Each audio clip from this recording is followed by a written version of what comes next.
In 1801, a small expedition embarks on a perilous journey deep into the Amazon, tasked with charting unknown streams and a remote lake rumored by traders. The crew, a mix of academics, soldiers, and native guides, sets off with official objectives, masking an underlying current of apprehension as they venture into the dense, silent wilderness. In 1801, explorers paddled deep into the Amazon, seeking a lake few dared to name. They carried maps in powder, but found prints too wide for any beast, and carcasses crushed as if by coils. Warnings spoke of a water mother that stirred when the trees bent back from the shore. Still, they pressed on. What rose from those depths left only silence, scars, and a terror no map could hold. So, before we continue, make sure you subscribe and let us know where you're watching from. Thanks. We set off from the mouth of a narrow tributary at first light, with the heavy air pressing against our faces and the damp of the night still trapped under the tarps.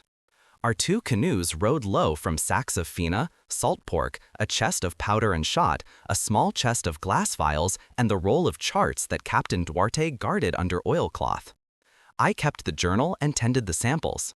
Father Celestino carried a wooden cross and a worn satchel of herbs. Ramos, a soldier on loan from the garrison at Barcelos, sat with a musket across his knees and a bored look he did not try to hide. Arawa, our guide, stood in the bow with a paddle in hand and his young cousin Davi near his hip, quiet and watchful. The purpose was simple on paper. We would track a chain of dark water streams to a remote lake that traders mentioned in half-finished sentences, take bearings, collect plants, mark the course, and return before the flood rose too high for safe landings. That was how the captain told it to the governor, and that was how he told it to us. The stream was narrow enough that branches leaned over us. The water ran black and slow with a stale taste where leaves rotted and mats under the surface. Fish rose without sound and dimpled the skin of the water, then vanished. Damp crept into everything. After an hour, the sun could not pierce the canopy with any strength, and the heat sat still without relief.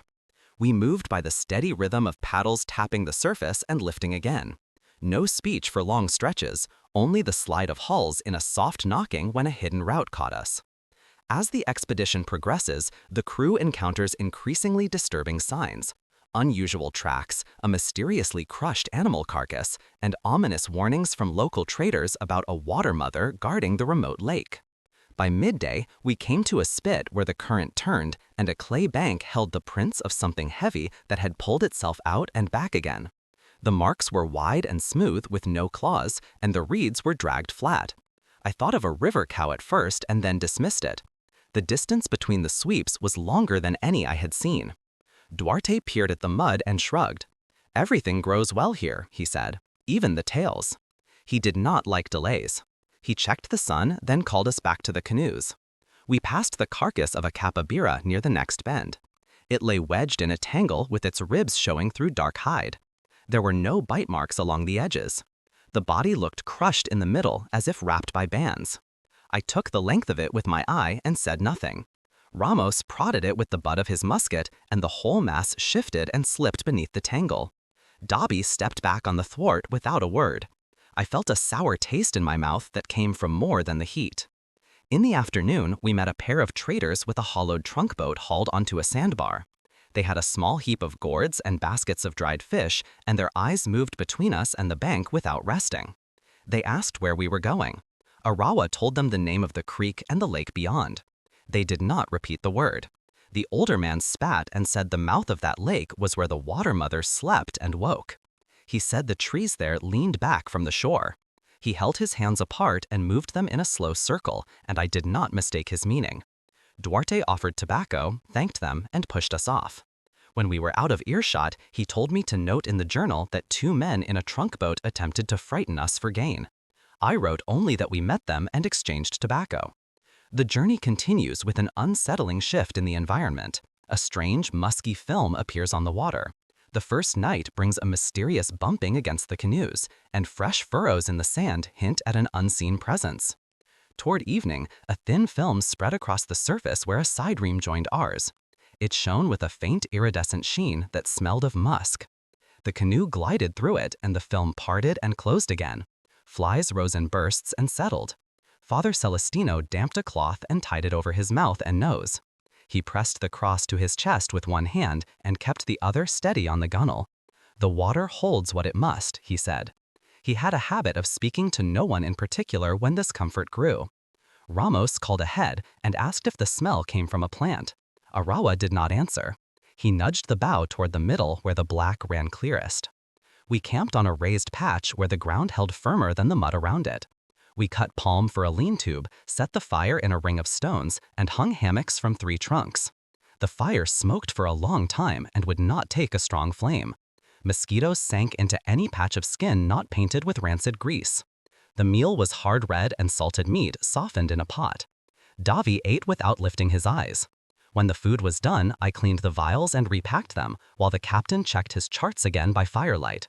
He measured with calloused fingers and set marks with a stub of charcoal that left dust on his knuckles. I watched his hands and thought that he trusted numbers and lines more than any living thing in that place. In the night, something bumped the hull twice, a soft thud, and then a longer scrape that traveled from bow to stern with slow pressure. I lay awake and counted my breaths. The scrape did not repeat. Somewhere out in the dark, a branch cracked. Water lapped on the far side of the spit where we had pulled the canoes up and tied them. I kept my back to the fire and tried not to imagine the line settling loose. In the morning, the knots held tight, but the sand around the bows showed a shallow furrow, as if something had pressed against them and shifted them inch by inch. I told myself the tide had lifted and dropped. The expedition pushes deeper, encountering a stark, silent landscape where the trees recede and the water deepens ominously. At the mouth of the fabled lake, they find unsettling ritual poles, deepening the sense of dread and prompting a young Davi's quiet, desperate plea not to cross. The sun had not yet cleared the canopy when we pushed off again. The banks changed after that. The trees drew back and left a collar of bare mud where no saplings took root. The water deepened under the surface without showing a change in color, and the paddle blades did not find bottom where they had before. There were no birds for a stretch that felt too long for chance. Every sound we made came back thin. I looked to the others and saw them avoiding each other's eyes. It was not fear yet. It was the sense that our noise did not belong in that space. By midday, we saw the mouth of the lake. The stream opened into still water that spread to a line of drowned trunks and floating logs. The surface held a pale scum near the shore and clear black in the middle. 2 poles stood at the mouth, each wrapped with woven grass and marked with shallow cuts. Feathers hung from them. The bindings were new. Davi touched the edge of one feather and drew back his hand. "We should not cross," he said. I had not heard him speak a full sentence until then. I looked to the guide. Arawa stood with his jaw set and his eyes on the center of the lake. He did not answer his cousin, which told me enough. Duarte kept his voice even. "We will skirt the margin. We mark the extent. We do not linger." He did not look at the poles. He did not ask what they meant. He was tired of warnings. Father Celestino lifted his cross and made a sign over the water. He said a short prayer for safe passage and for restraint. Ramos checked the priming on his musket and grinned without humor. "If it is a fish, it will taste the same as any other," he said. I saw his hands shake when he set the weapon across his thighs. Arawa, our guide, stood in the bow with a paddle in hand and his young cousin Davi near his hip, quiet and watchful. The purpose was simple on paper. We would track a chain of dark water streams to a remote lake that traders mentioned in half-finished sentences, take bearings, collect plants, mark the course, and return before the flood rose too high for safe landings. That was how the captain told it to the governor, and that was how he told it to us. The stream was narrow enough that branches leaned over us. The water ran black and slow with a stale taste where leaves rotted and mats under the surface. Fish rose without sound and dimpled the skin of the water, then vanished. Damp crept into everything. After an hour, the sun could not pierce the canopy with any strength, and the heat sat still without relief. We moved by the steady rhythm of paddles tapping the surface and lifting again. No speech for long stretches, only the slide of hulls in a soft knocking when a hidden route caught us. As the expedition progresses, the crew encounters increasingly disturbing signs. Unusual tracks, a mysteriously crushed animal carcass, and ominous warnings from local traders about a water mother guarding the remote lake. By midday, we came to a spit where the current turned and a clay bank held the prints of something heavy that had told itself out and back again. The marks were wide and smooth with no claws, and the reeds were dragged flat. I thought of a river cow at first and then dismissed it. The distance between the sweeps was longer than any I had seen. Duarte peered at the mud and shrugged. "Everything grows well here," he said, "even the tails." He did not like delays. He checked the sun, then called us back to the canoes. We passed the carcass of a capybara near the next bend. It lay wedged in a tangle with its ribs showing through dark hide. There were no bite marks along the edges. The body looked crushed in the middle as if wrapped by bands. I took the length of it with my eye and said nothing. Ramos prodded it with the butt of his musket, and the whole mass shifted and slipped beneath the tangle. Dobby stepped back on the thwart without a word. I felt a sour taste in my mouth that came from more than the heat. As they skirt the lake's margin, the expedition encounters rising bubbles, a powerful musky scent, and discovers a massive, translucent shed skin, confirming the presence of an enormous, unseen creature. The ominous sound of deep, wet breaths emanating from beneath the water further intensifies their growing terror. We moved along the fringe where the scum swirled in slow loops around the paddles. Bubbles rose in clusters and broke. The smell of musk came again, stronger than before. I counted the time between the clusters. There was no order to it. A large log turned by itself with no wind to move it. Our canoe drifted away from the other for a moment, and I pulled us back with 2 short strokes. I did not feel a current, yet we slipped sideways between strokes, and the hairs at the back of my neck lifted in a way I could not dismiss. Near a tongue of reeds, Devi pointed at something pale under the surface. It was a strip of tissue, long and narrow, caught on a sunken branch. It undulated without the aid of current and then stilled. When we brought the canoe close, it came free and rose, and I caught it with the edge of my paddle and lifted it toward the bow. It was the outer layer of a shed skin, translucent and thick, with the pattern of scale edges pressed into it. The width of it made my mouth dry. I laid it along the thwart without speaking.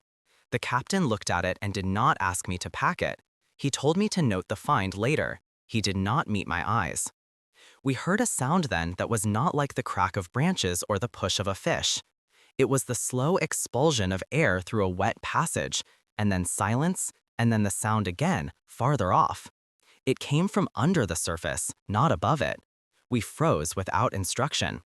The water around the bow showed a series of rings that spread and touched the reeds and then vanished. I felt a cold line in my stomach that had nothing to do with the heat of the day. I waited for a third breath. It did not come. Taking refuge on a small rise, the journal keeper measures the colossal shed skin while the men speak in hushed tones, their unease palpable. Back on the water, a massive dark patch glides beneath their canoes, followed by a wide V-shaped wake, confirming the creature's immense size and deliberate movements, as they discover palm-sized scale impressions in the sand. Script content. We reached a small rise at the edge of the lake where roots gripped the mud and gave us a place to step out. We made a noon fire to boil water and keep the mosquitoes off our faces. The fire caught better here. I took the skin to the shade and measured its width with a strip of cloth I kept for that purpose, marked it and rolled it with care. I did not look toward the center of the lake again while I worked. Behind me, the others spoke in low voices. I heard Devi argue with the guide in his own tongue and then fall quiet. Ramos boasted that he would put a ball through any beast that showed itself. He spoke to fill the air, and his words felt thin. I did not correct him. I watched the lines on the cloth and tried to think only of numbers. When we pushed off to continue the circuit, the water darkened ahead in a moving patch. It was not the shadow of a cloud. The sky above us held no cloud. The patch passed, and we sat still and watched it slide under, slow and steady, without bubbles or fins. The canoes rocked in its wake with a motion that did not match the size of the disturbance. No one spoke. I did not raise my paddle. I felt the movement under us as a pressure in my bones more than a motion of the hull. I told myself then that we could still turn back. I looked at the poles at the mouth of the lake and at the straight line of trees beyond. I thought of the distance already covered in the river rising later in the season and of the reports we had promised to deliver. Then the patch of dark water curved, and the reeds on the far side bent and slowly writhed, and a wide V appeared in the scum and held there, pointing toward us. I rested my paddle across my knees and kept my eyes on that V. I am not a brave man by nature, but at that moment I did not feel fear in the way that paralyzes.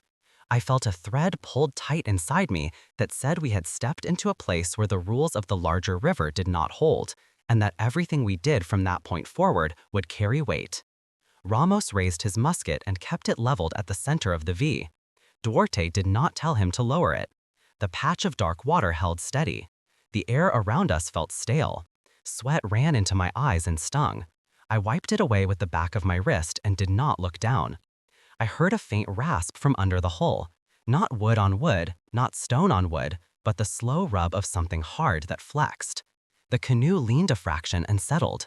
In the other boat, Devi crouched and gripped the gunwale. Iya spoke to him in a low voice and shifted his weight to balance them. The V moved. It widened and then split, each arm sliding apart. I saw a line appear under the surface that tracked between them like the ridge of a moving back. The line passed under us in silence. Ramos twisted to follow it. "There," he said. "There." He wanted a command. No one gave it. The line faded and left only clear water. We took slow strokes along the reeds. The lake looked flat again. A turtle lifted its head near the scum margin and sank without a ripple. I wanted to believe we had imagined the pattern. I could not make myself believe it. I watched the reeds.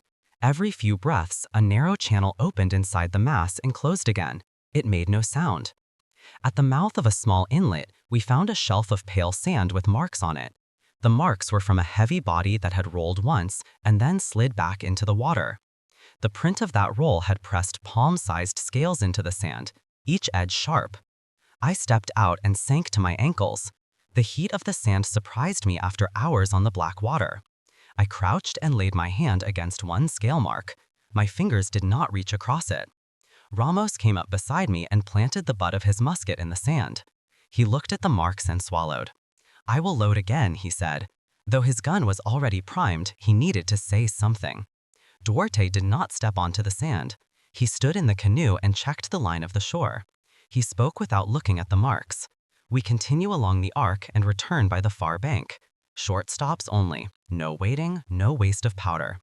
He had moved into the part of himself that held to plan when events push against it. I had seen him enter that state when storms held us for days on a larger river. It did not always serve him well.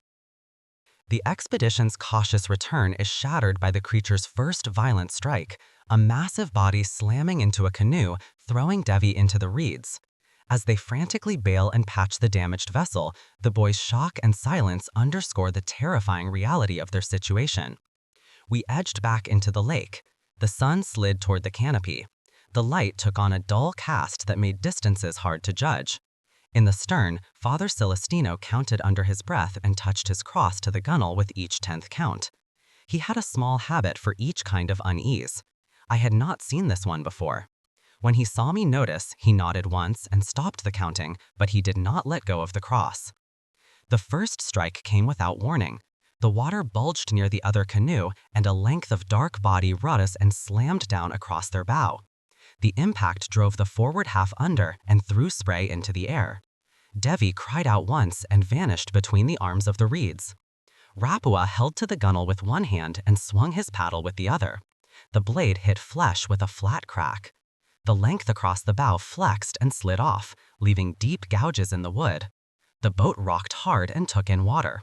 Ramos fired at the same instant. Muzzle aimed where the body had vanished.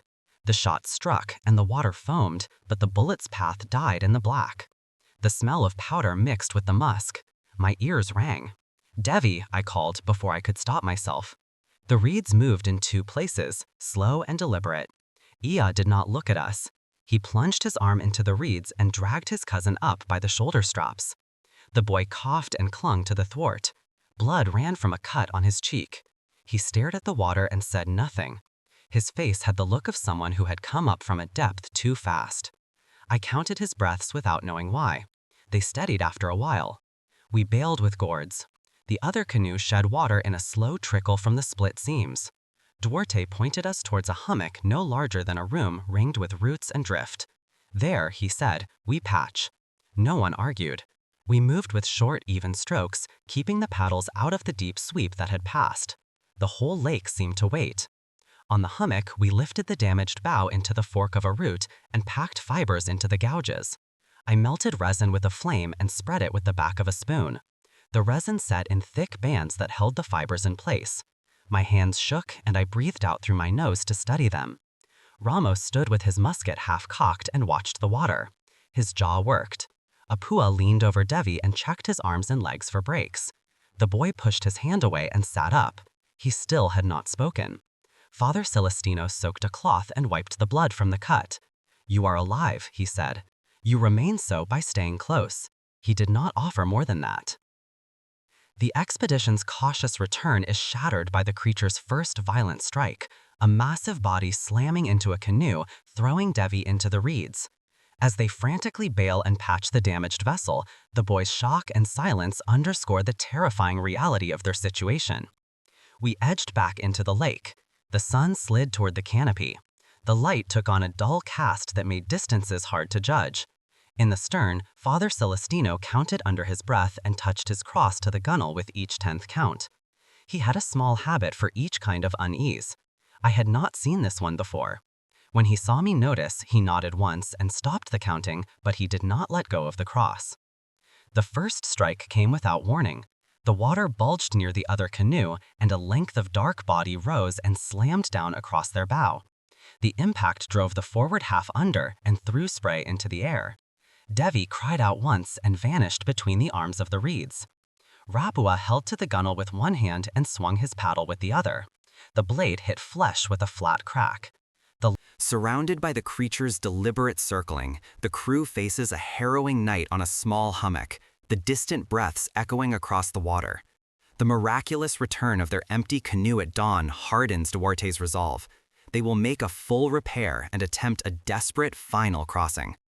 The surface around the hummock broke in 3 places at once. Each rise showed only the top line of a body. No head, no tail. The arcs moved in slow, even circles that tightened with each pass. They did not splash. They pressed the water aside and let it settle behind them. Duarte gripped the hull and stared at the circles.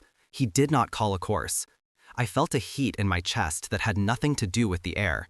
I heard my own breath and the quick shuffle of Ramos's boots on the route.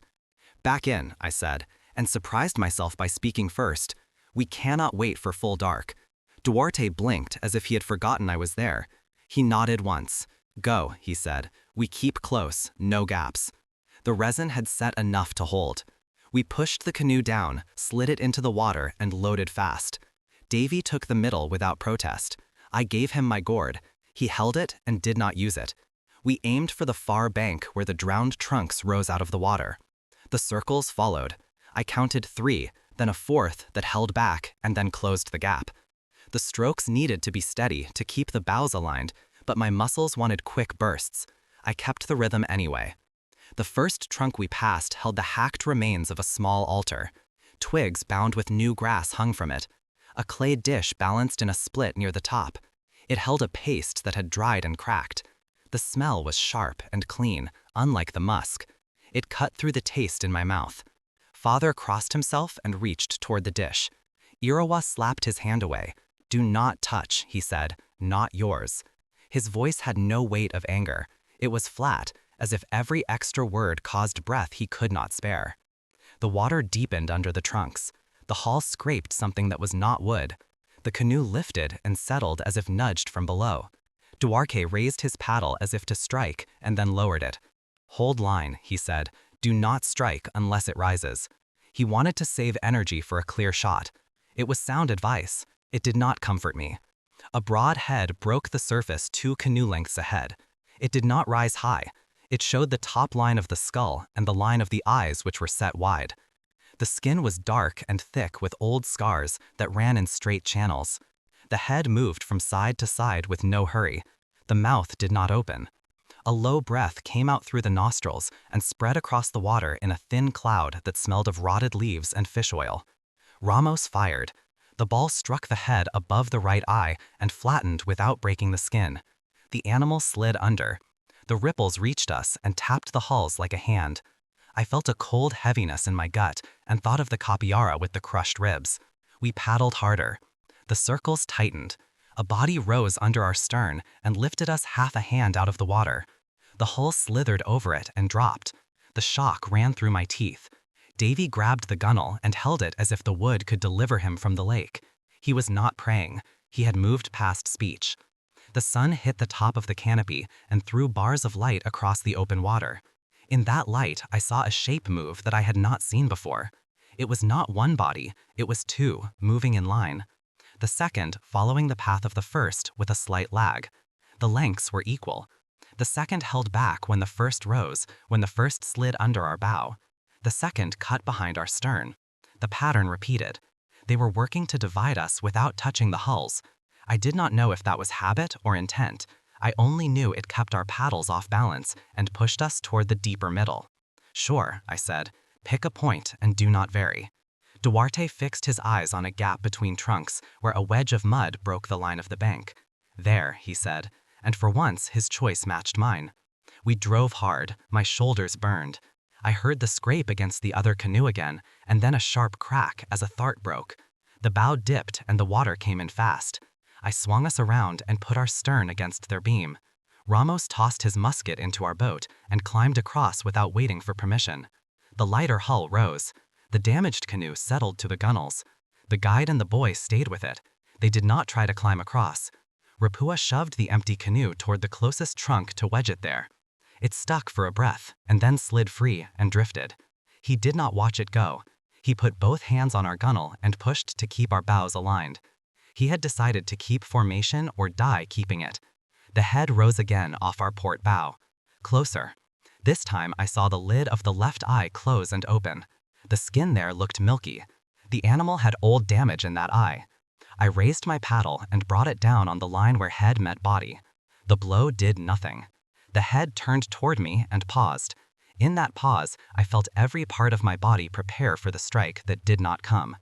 Then it slid under with the same unhurried motion and left us rocking. We reached the wedge of mud and drove the bow into it. The hull stuck and held. We leaped into water to our knees and dragged the boat farther onto the shelf. The second hull bumped behind us and scraped onto the mud. The two long bodies passed in a line just beyond reach and turned out toward the center again. The water over their backs smoothed as if pressed by a plank. I stood with mud up to my shins and my hands on the bow line and tried to slow my breathing. I looked at the faces of the others. Sweat streaked the dust on Ramos's cheeks. Father's lips moved without sound. Duarte's eyes were fixed on the open water. Dobby stared at the wedge of mud as if it were the only solid thing in the world. We do not cross again today, I said. No one argued. The light had lowered to the point where the trunks threw long bands across the lake. Anything moving between them would be harder to track. We climbed the small bank above the mud and found a patch where we could string hammocks between three roots. We set no fire. Smoke would bring attention and give us comfort without safety. We ate cold bread and strips of meat with our hands. It tasted of nothing. I kept the rolled skin near my pack and checked the resin patch with my thumb. It had held. As night settled, the lake gave the breath sound again at longer intervals, and from farther off. One breath would come from near the center, and then, after a pause, another from the channel we had entered. The pattern repeated. It felt like a pair keeping a circuit. I lay in the hammock and counted the intervals. My mind tried to make meaning from the gaps.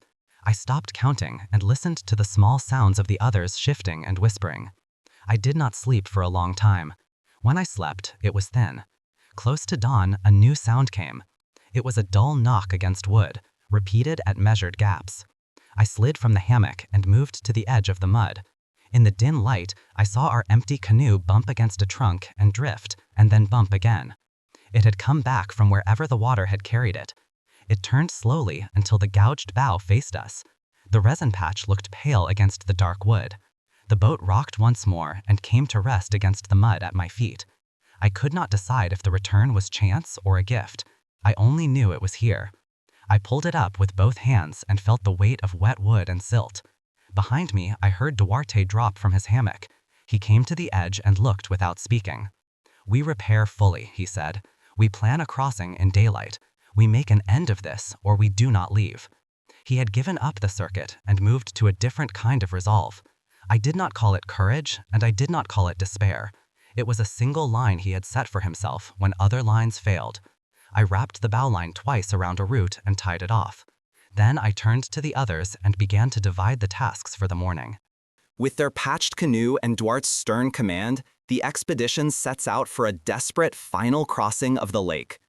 The oppressive silence and the water's unnatural feel amplify their dread, culminating in the first true attack that spins their canoe and engulfs them in smoke and terror. The air before dawn hung thick and still. We gathered what little dry fiber we could find beneath the roots and scraped resin from the seams of old branches. My hands ached from pulling at knots and stripping bark, but I did not let myself slow. The others worked without much speech. The boy stayed crouched by the bow line as if touching the wood anchored him. Father Celestino murmured a prayer under his breath while warming a strip of resin with an ember held between two stones. Ramos cleaned his musket and checked the powder horn 3 times, though he had fired only once. His eyes kept straying to the water.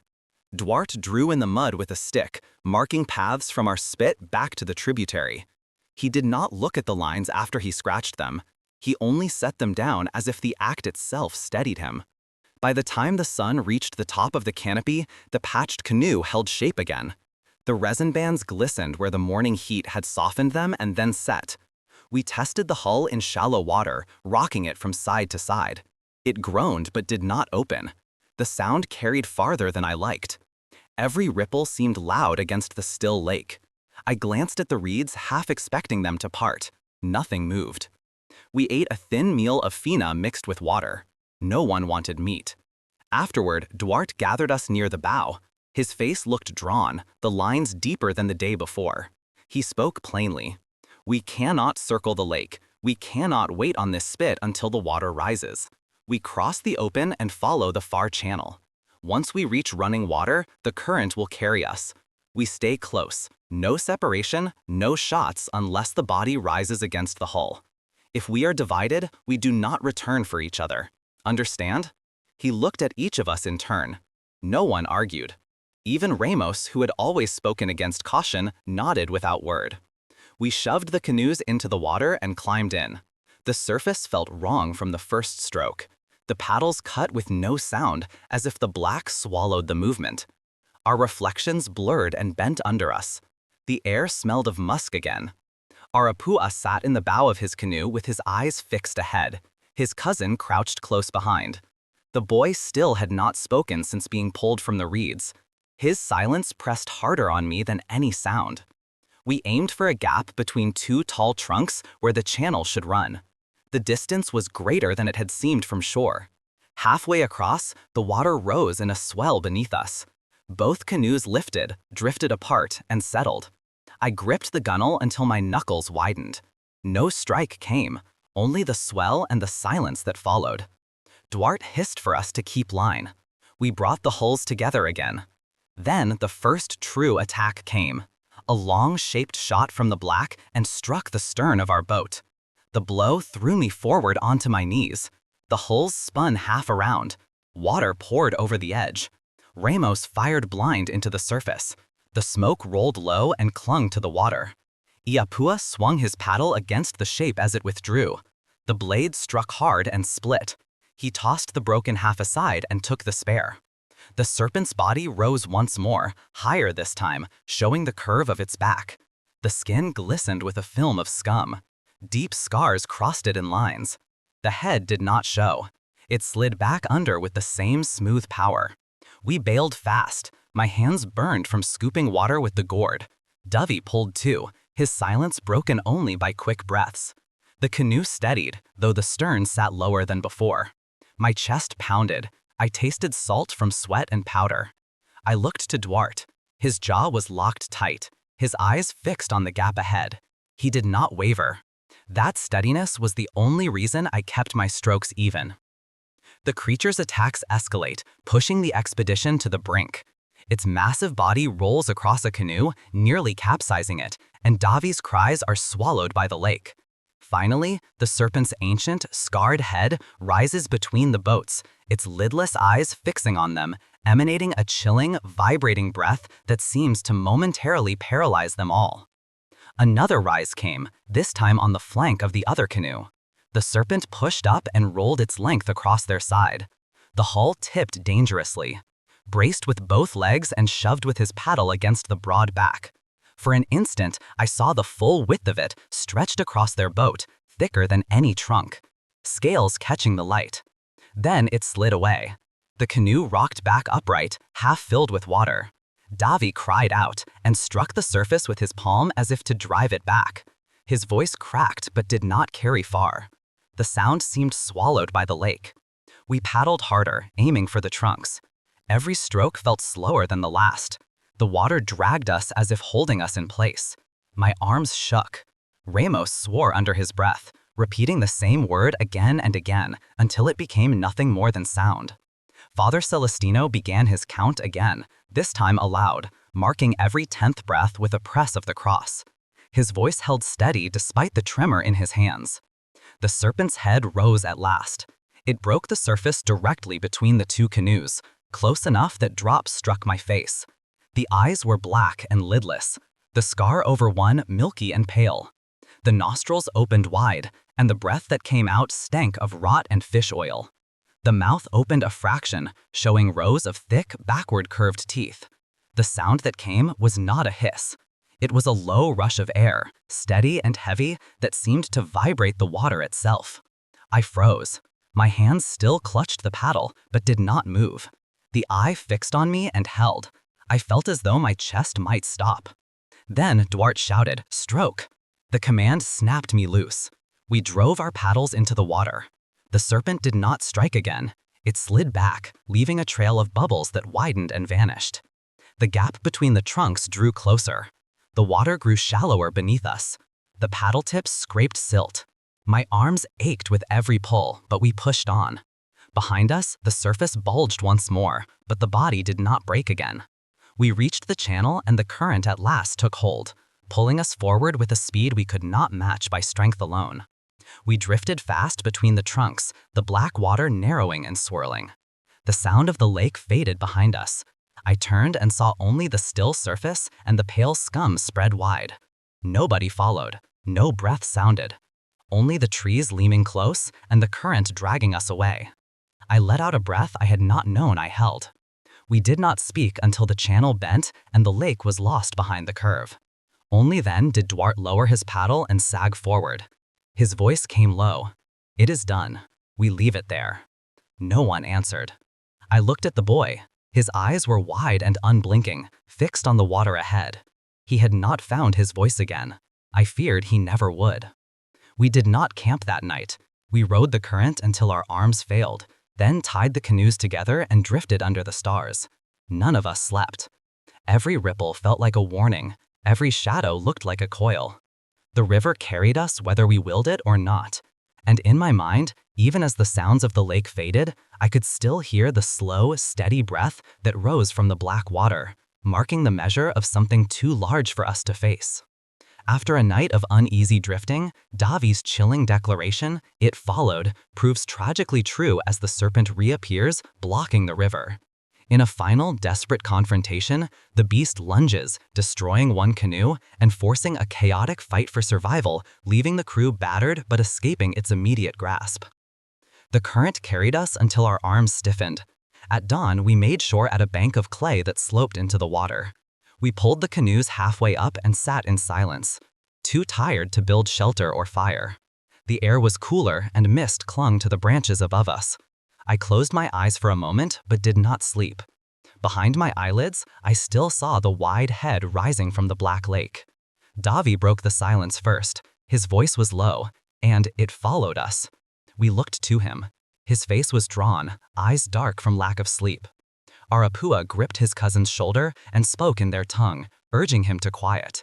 But the boy shook his head and stared at the water. He repeated, "It followed." His words carried weight that I did not want to accept. Ramos spat into the mud. We are free of it. The current is ours now. He said it too quickly. He wanted to believe his own words. Father Celestino raised his cross and whispered a prayer, then told us to stay near the bank and move at first light again. He avoided the boy's eyes. Duarte said nothing. He was rolling his charts back into the oilcloth with steady hands, though I saw the tremor in his jaw. We launched again by midday. The river twisted narrower than before. The canopy closed in overhead, throwing the water into shadow. Birds called from far away, but did not show themselves. I let the rhythm of paddling steady me. For an hour, nothing disturbed us. I began to think perhaps Ramos had been right. Then the surface broke behind us. A swell rose tall enough to rock both canoes. The sound that followed was the same heavy breath we had heard on the lake. Davy let out a cry and pressed his head to the gunwale. Rapua held him tight. Duarte looked back once and shouted, "Faster!"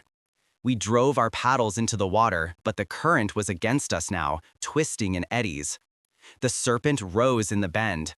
It blocked the river with its length, head lifting above the waterline. Scars crisscrossed its hide.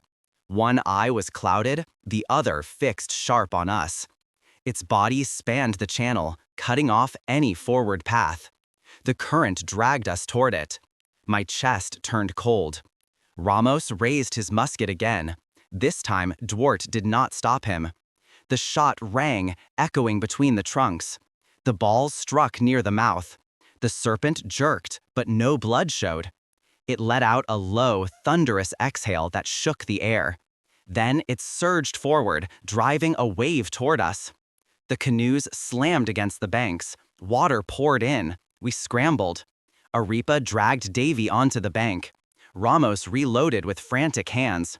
Duarte shouted for us to haul the boats, but before we could move, the serpent lunged. Its head drove into the mud between the canoes, jaws closing on empty air but crushing wood. One canoe splintered in half, shards flying. I fell hard into the shallows, my mouth full of mud and water. I scrambled onto the bank, coughing. The beast thrashed, tail smashing against the surface, sending spray into the trees. Ramos fired again from the bank. This shot struck deeper, lodging near the jaw. The serpent recoiled, twisting in pain. Yapua shouted and hurled a burning resin torch we had carried in the bow. It struck the scarred side and clung there, smoke rising. The animal thrashed harder, the flames spreading across dried scum on its hide. Its body lashed the river in wide arcs, breaking branches and shaking roots loose. The water boiled around it. I clung to a tree root, praying the bank would hold. Davy screamed once, then covered his face. The serpent rolled, slammed its head into the bank, then slid back into the water with a hiss of steam where flame met scale. For a long moment, the river churned.